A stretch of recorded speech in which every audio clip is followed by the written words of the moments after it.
Sebelum dimulai, silahkan dirapatkan safnya untuk memberikan kesempatan jamaah yang di luar bisa masuk. Assalamualaikum warahmatullahi wabarakatuh.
Innal hamdalillah nahmaduhu wa nasta'inuhu wa nastaghfiruh wa na'udzu billahi min shururi anfusina wa sayyiati a'malina may yahdihillahu fala mudilla lahu wa may yudlilhu fala hadiya lahu asyhadu an la ilaha illallah wa asyhadu anna Muhammadan abduhu wa rasuluh. Qala Allah Ta'ala fil Qur'anil Azim, Ya ayuhan nas ittaqu rabbakum alladzi khalaqakum min nafsin wahidah wa khalaqa minha zawjaha wa bassa minhuma rijalan katsiran wa nisaa'a wattaqullaha alladzi tasaaluna bihi wal arham innallaha kana 'alaikum raqiba.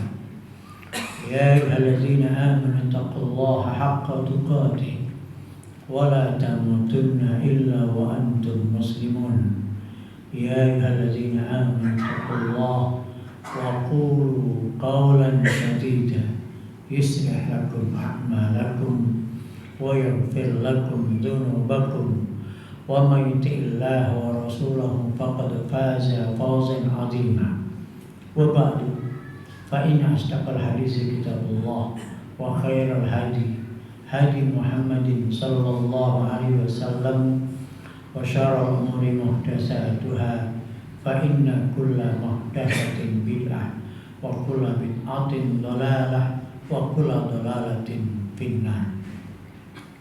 Ma'asyiral muslimin jamaah salat Jumat rahimakumullah.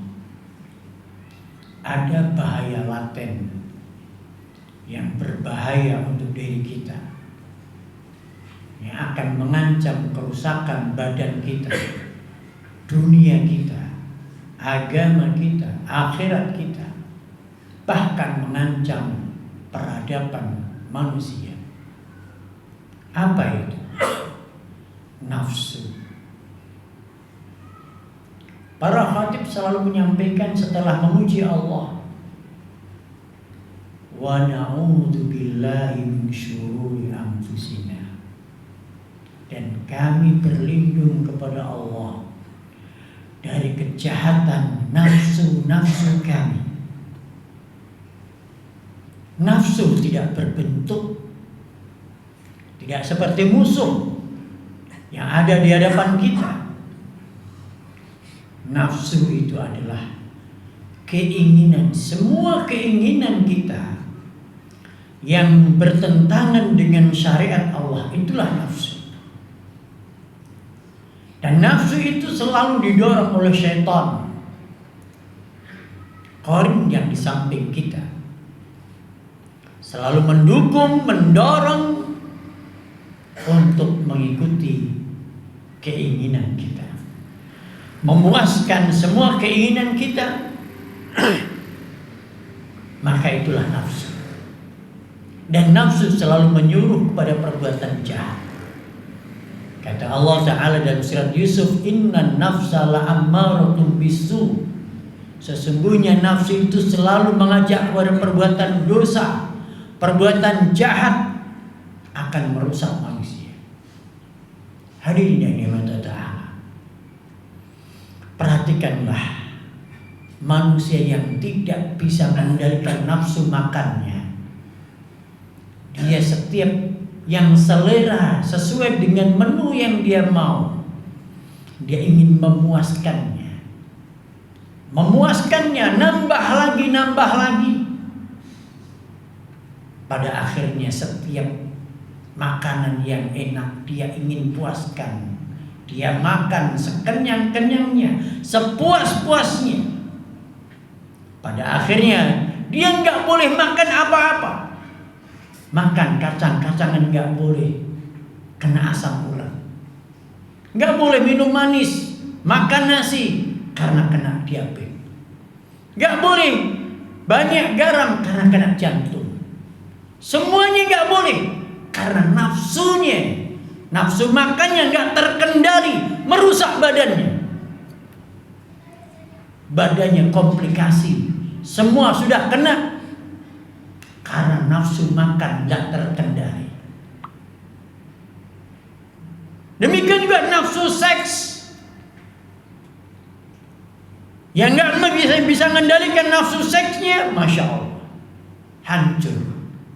Ada seorang pemuda, tinggal menghitung hari, sudah ditentukan harinya, tinggal melengkapi surat kesehatan dari puskesmas terindikasi HIV.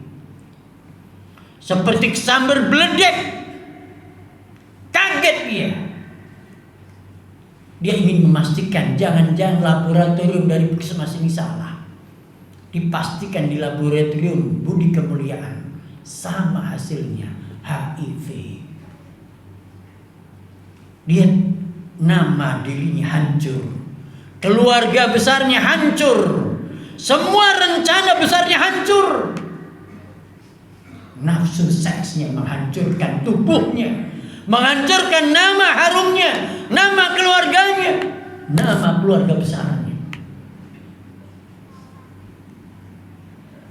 Nafsu tamak terhadap harta, gaji besar, seorang menteri pun sudah besar gajinya, masih korupsi, memeras, ditangkap KPK.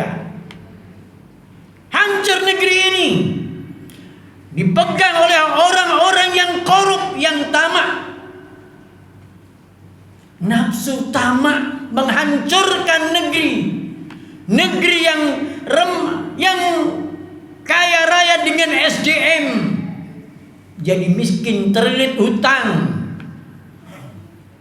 Hancur negeri ini karena pejabat-pejabat yang dikendalikan oleh nafsu tamak. Manusia kalau dia udah punya gunung emas satu gunung, dia pengen gunung yang kedua, pengen gunung yang ketiga, pengen gunung yang keempat. Tamaknya hanya bisa disembuhkan dengan disumpal tanah di mulutnya, alias dia mati di kuburan, baru berhenti nafsu tamak. Oleh karena itu Allah bertanya dalam surah Al-Jasiyat, afara'aita man ittakhadha ilahahu hawa? Tidakkah engkau melihat orang yang menjadikan hawa nafsunya sebagai Tuhan? Hawa nafsunya jadi Tuhan. Semua keinginannya harus dipuaskan, harus dapat, walaupun dengan cara yang haram. Gak peduli, yang penting aku harus dapat. Itulah nafsu. Wa adallahu Allahu ala ilmi. Allah sesatkan dia di atas ilmu. Dia orang pintar, bukan orang bodoh. Tahu dampaknya ke depannya. Ilmu sudah sampai, hujah sudah sampai, dia memilih jalan yang haram, memilih jalan nafsu, bukan wahyu. Wahyu dikesampingkan, nafsu dikedepankan. Allah hukum dia. Wa khatama ala sam'ihi wa qalbi. Allah tutup pendengarannya, Allah tutup hatinya. Gak mau dengar nasihat, gak mau mendengar suara kebenaran, gak mau mendengar taklim, gak mau mendengar kajian, gak mau mendengar nasihat dari orang-orang yang mencintainya. Hatinya ditutup, telinganya ditutup. Wa ja'ala ala basari ghishawah, matanya pun ditutup, gak bisa melihat lagi kebenaran. Faman yahdihi min ba'dillah, maka siapa yang bisa memberikan petunjuk setelah Allah menyesatkannya, setelah Allah menjadikan dia orang yang tersesat, menuhankan nafsunya jadi panduan hidupnya. Afala tadakkarun, apakah kalian tidak bisa mengambil pelajaran? Surat Al-Jasiyat ayat 23. Di sini para hadirin sekalian, orang yang mengedepankan nafsu, mengalahkan wahyu. Wahyu itu gak penting, Al-Quran gak penting, hadis gak penting, perkataan para ulama gak penting. Yang penting aku puas, yang penting aku, keinginanku harus dapat, apapun bagaimanapun caranya. Inilah orang yang menuhankan nafsu.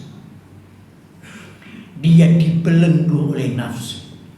Ini bukan orang yang merdeka, orang yang ingin hidup sebebas-bebasnya. Sebenarnya adalah Tuhannya nafsu. Islam bukan orang yang, Islam tidak mengajarkan membebaskan nafsunya. Silahkan puaskan sepuas-puasnya, tidak seperti itu. Islam juga bukan membuang nafsu. Gak mungkin nafsu itu dihilangkan. Gak mungkin kita menghilangkan nafsu senang dengan harta. Gak mungkin itu dibuang. Kita senang dengan lawan jenis, gak mungkin dibuang. Kita senang dengan makanan, gak mungkin dibuang. Tapi Islam mengatur. Nafsu itu diatur, dikendalikan, bukan dibebaskan. Maka ada puasa. Islam mengajarkan puasa agar manusia semua nafsu tadi terkendali, nafsu makannya, nafsu amarahnya, nafsu seksnya, nafsu tamaknya. Dengan puasa, Masya Allah, ibadah puasa itu menjadi obat pengekang nafsu. Fa'innahu lahu wija. Puasa itu adalah wija, perisai, pengendali nafsu. Oleh karena itu para hadirin sekalian, kalau kita ingin negara kita negara yang merdeka, negara yang akan membawakan keadilan dan kemakmuran, maka bebaskan kita dari nafsu. Kendalikan nafsu kita. Sebagai rakyat, kita harus mendidik diri. Kendalikan nafsu kita. Semua negeri ini, semua penduduk negeri ini, kalau berawal dari mendidik diri, mengendalikan nafsu, entah itu nafsu tamak, nafsu seksnya, nafsu makannya, nafsu yang lainnya, nafsu amarahnya, maka negeri ini akan jadi negeri yang kemarifah rojinya.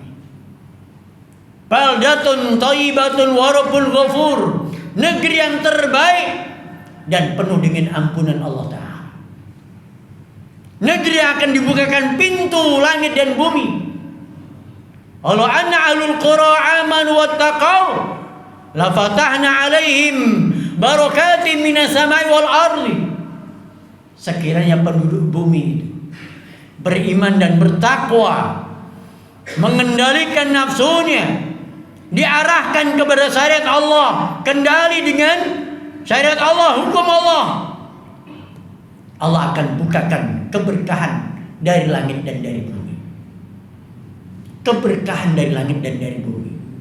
Itu negeri yang Allah baldatun thayyibatun wa rabbun ghafur. Negeri yang terbaik, negeri yang penuh dengan ampunan Allah Ta'ala untuk penduduknya. Negeri ini akan makmur ketika semuanya mengendalikan nafsu, termasuk nafsu tamak, apalagi para pejabatnya. Jangan bermimpi kita punya negeri yang makmur. Walaupun sudah usianya ratusan tahun, jangan bermimpi negeri Indonesia itu akan makmur kalau kita semuanya masih tamak. Gaji berapapun ratusan juta nggak akan cukup. 1 miliar nggak cukup sebulan. Dia masih korupsi lagi, korupsi lagi, korupsi lagi. Itu yang menghancurkan negeri kita. Oleh karena itu nafsu inilah yang mendasar, yang sudah dilalaikan oleh kaum muslimin, dilalaikan bangsa ini. Nafsu serakah, nafsu tamak, nggak ada qanaah, nggak ada syukurnya kepada Allah Ta'ala. Mestinya dengan qanaah, dengan syukur, rakyat akan makmur. Dengan qanaah, dengan syukur, negara ini akan makmur. Oleh karena itu hendaklah kita menghiasi kita dengan qanaah, dengan syukur kepada Allah Ta'ala.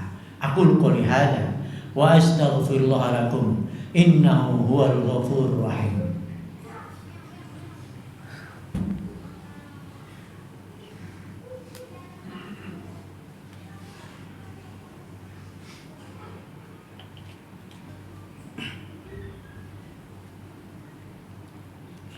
Alhamdulillahirabbil alamin. Wassalatu wassalamu ala asrafil anbiya'i wal mursalin wa ala alihi wa sahbihi ajma'in. Wa ba'd. Para jamaah sekalian yang dirahmati Allah Ta'ala, ada terkait dengan pendidikan. Anak-anak yang tidak dididik, tidak dibiasakan mengendalikan nafsunya, maka akan jadi anak yang liar. Sebagian orang tua membiarkan anaknya, kapan dia mau bangun terserah. Mau membangunkan dia masih pulas, biarkan dia. Padahal sudah 7 tahun dia harus bangun subuh, menjaga sholat 5 waktu. Tapi orang tuanya nggak tega, masih pulas, biarkan. Mau bangun jam berapa terserah, mau tidur jam berapa terserah, mau pulang jam berapa terserah, mau pulang tidak pulang terserah. Anak-anak ini terbiasa dengan nafsunya. Makan pun seperti itu. Mau makan terserah, enggak pun terserah. Mau makan berapapun terserah. Apa yang dimakan terserah, enggak ada aturan. Ini hidup tanpa aturan. Kita ingin anak itu punya adab, punya akhlak. Akhlak adab itu adalah aturan. Islam itu mengatur semuanya. Bagaimana mandi, bagaimana tidur, bagaimana makan, bagaimana belajar, bagaimana bekerja, semuanya diatur. Ada aturan Islam yang harus kita pahami. Dan ini kita berlakukan pada anak kita. Anak harus diatur, dikendalikan orang tuanya. Diatur dengan aturan-aturan syariat Islam. Nah, kamu sudah 7 tahun, kamu harus sholat. Ini perintah dari Rasulullah SAW. Muru auladakum bisolati inda sab'i sinin. Waktunya sholat, dicari. Udah azan, anak gak pulang, cari. Sebagian orang tua sudah azan maghrib, anaknya gak pulang, gak dicari. Ayamnya gak pulang, dicari. Anaknya gak pulang, gak dicari. Lebih sayang ke ayamnya daripada anaknya. Subhanallah. Di mana kita? Wahai para hadirin sekalian, kalau anak kita ingin anak yang beradab, maka adabkan dengan adab Islam. Ada aturannya. Jangan dibiarkan anak kita hidup liar tanpa aturan. Namun juga tidak boleh dikekang, sangat disiplin sehingga dia tidak bisa bernapas, nggak bisa berekspresi. Itu pun juga sama. Maka ada aturannya, tapi juga tetap memberikan haknya anak untuk bergerak, untuk mengekspresikan ide dan gagasannya.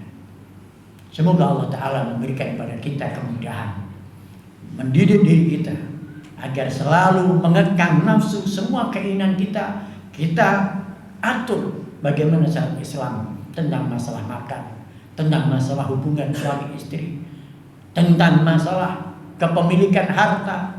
Apakah Islam boleh atau tidak? Batasannya bagaimana? Kita harus mengetahui semuanya. Itulah yang harus kita pelajari, sehingga keinginan kita, nafsu kita dibatasi dengan aturan-aturan yang benar, aturan Islam.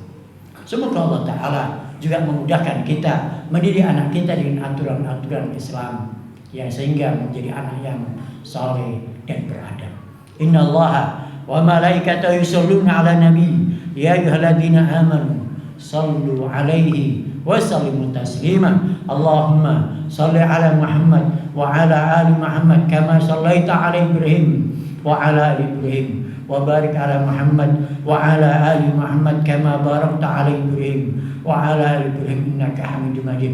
Allahumma ighfir lil mu'minina wal mu'minat wal muslimina wal muslimat al ahya'i minhum wal amwat innaka sami'un qaribun mujibud da'wat wa ya qadhil hajat. Rabbana zalamna anfusana wa illam taghfir lana wa tarhamna lanakunanna minal khasirin. Rabbana hab lana min azwajina wa dhurriyyatina qurrata a'yun waj'alna lil muttaqina imama. Rabbana atina fid dunya hasanah wa fil akhirati hasanah wa qina adzabannar. Wa sallallahu ala Muhammadin wa akhiru da'wana alhamdulillahi rabbil alamin.